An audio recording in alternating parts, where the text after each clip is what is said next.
Dua pelaku pembunuhan sadis keluarga berinisial R dan P di Kelurahan Pauman, Kabupaten Indramayu, Jawa Barat, diringkus tim Resmob Satreskrim Polres Indramayu. Pembunuhan dipicu konflik antara pelaku R dengan korban Budi Awaludin. Pelaku R telah menyewa mobil korban Budi dengan memberikan uang sewa sebesar Rp750.000.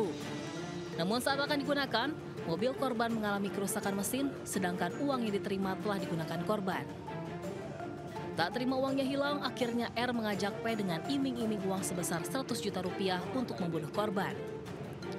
Pelaku R membunuh korban Budi, ayah mertua, istri korban, serta anak korban yang berusia 7 tahun. Sedangkan pelaku P membunuh anak korban yang berusia 8 bulan. Diketahui pelaku R adalah residivis kasus penganiayaan berat beberapa tahun lalu. Yang bersangkutan pelaku baru menargetkan korban inisial B awalnya itu karena dia sudah mempersiapkan berada di belakang rumah. Kemudian karena situasi saat ini juga kami masih mendalami kenapa mereka langsung masuk kembali ke rumah. Di sana ada mertua, kemudian ada anak-anaknya dan istrinya. Akhirnya mereka menghabisi semuanya termasuk dengan balita yang 8 bulan. Sebelumnya jasad kelima korban yang masih satu keluarga ditemukan terkubur di belakang rumah setelah warga mencium bau tak sedap selama 4 hari terakhir. Polisi yang melakukan penyelidikan berhasil menangkap pelaku di wilayah Kedokan Bunder, Indramayu setelah sempat menghilangkan jejak ke wilayah Semarang, Demak, serta ke wilayah Jawa Timur.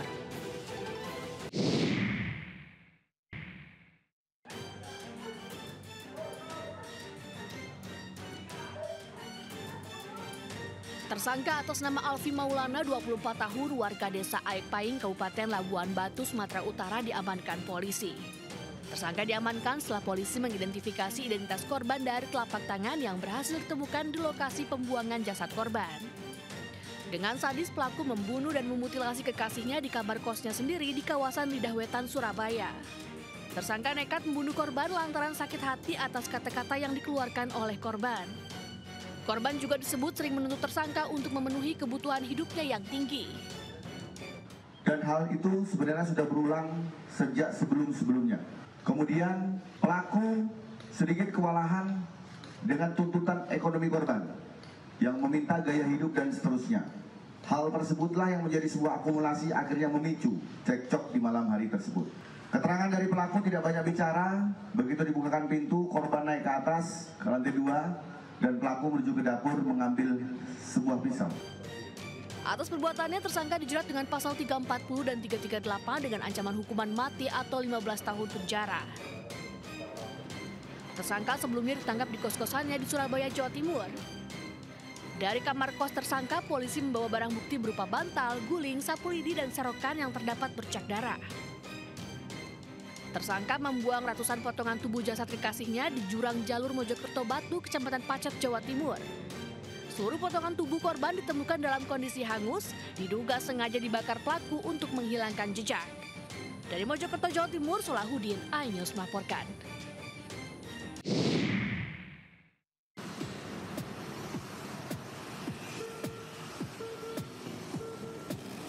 Polisi telah berhasil menangkap pelaku mutilasi terhadap Tiara Angelina Sarswati, warga desa Made, Lamongan, yang jenazahnya ditemukan di kawasan Pacet, Mojokerto. Proses otopsi terhadap korban juga telah dilakukan oleh tim forensik RS Bayangkara Pusdik Gaksum di Porong, Sidoarjo. Sejak hari pertama penemuan potongan tubuh korban hari Sabtu lalu, tim forensik telah menerima 310 potongan tubuh korban. Dari hasil otopsi, diketahui jika korban dimutilasi dengan menggunakan senjata tajam dan benda tumpul. Untuk memastikan identitas korban, tim forensik akan melakukan tes DNA terhadap korban dan keluarga korban. Ke depan, nantinya kita akan lakukan pemeriksaan lebih mendalam. Kita lakukan pemeriksaan DNA kurang lebih 1 bulan, hasilnya insya Allah keluar dan bisa membantu penyidik untuk mengungkap kasus ini. Saat ini seluruh potongan tubuh korban disimpan di ruang forensik RS Bayangkara Pusdik Gaksum Porong, Sidoarjo. Dari Sidoarjo, Jawa Timur, Pramono Putra, iNews melaporkan.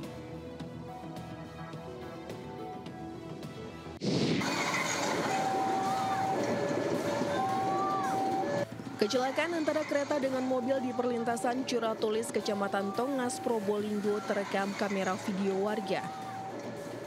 Kereta api Ranggajati menabrak mobil yang sudah ditinggal pengendaranya.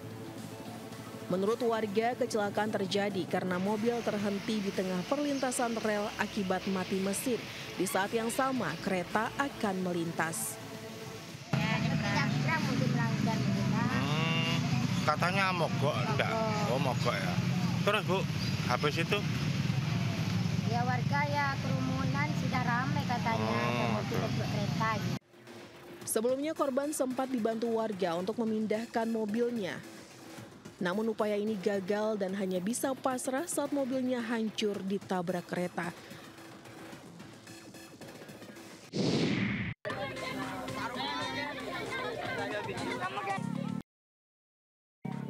Warga digemparkan aksi penganiayaan dengan senjata tajam yang berujung pembunuhan di Jalan Raya Macajai, Kecamatan Tanjung Bumi, Kabupaten Bangkalan. Warga yang berdatangan ke lokasi menyaksikan korban berinisial MU yang sudah tergeletak tak bernyawa. Sementara istri korban hanya bisa menangis histeris memeluk tubuh suaminya. Dari keterangan saksi, korban mengendarai motor bersama istri dan anak balita 4 tahun. Saat melewati lokasi, tepat di depan SDN Macajai 2, korban dihentikan oleh 2 orang pelaku. Sempat terjadi cekcok mulut antar korban dengan kedua pelaku. Namun, tiba-tiba keduanya menyerang korban dengan senjata tajam yang sudah dibawa pelaku. Korban langsung jatuh dengan sejumlah luka sabetan senjata tajam. Warga yang berdatangan berusaha menolong korban dan mengevakuasinya dari lokasi. Setelah sempat dibawa ke puskesmas setempat, korban kemudian dibawa ke RSUD Syarifah Ambamirato Ebuh, Bangkalan untuk autopsi. Usai menerima laporan dari masyarakat, polisi langsung melakukan olah TKP dan meminta keterangan sejumlah saksi untuk mengidentifikasi kedua pelaku. Salah satu pelaku diduga anak tiri korban. Sementara untuk motif aksi penganiayaan brutal tersebut masih dalam proses penyelidikan pihak kepolisian. Kemudian dari keterangan saksi, 2 orang tersebut melakukan penyerangan diduga menggunakan senjata tajam sehingga mengakibatkan korban luka, dan kemudian beberapa saksi dan warga setempat berupaya menolong menggunakan ambulan. Ini Polsek dengan jajaran Reskrim berupaya untuk melakukan pengungkapan terhadap 2 pelaku tersebut. Pihak Polsek Tanjung Bumi dan Satreskrim Polres Bangkalan kini masih memburu kedua pelaku untuk segera mengungkap motif kasus pembunuhan ini. Dari Bangkalan, Jawa Timur, Taufik Syahrawi, iNews melaporkan.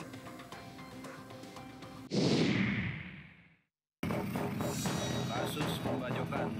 Deding Dharma, warga desa Nogosaren, Probolinggo, tewas terluka parah tergeletak di kawasan jalur wisata Gunung Bromo, Kecamatan Sukabura.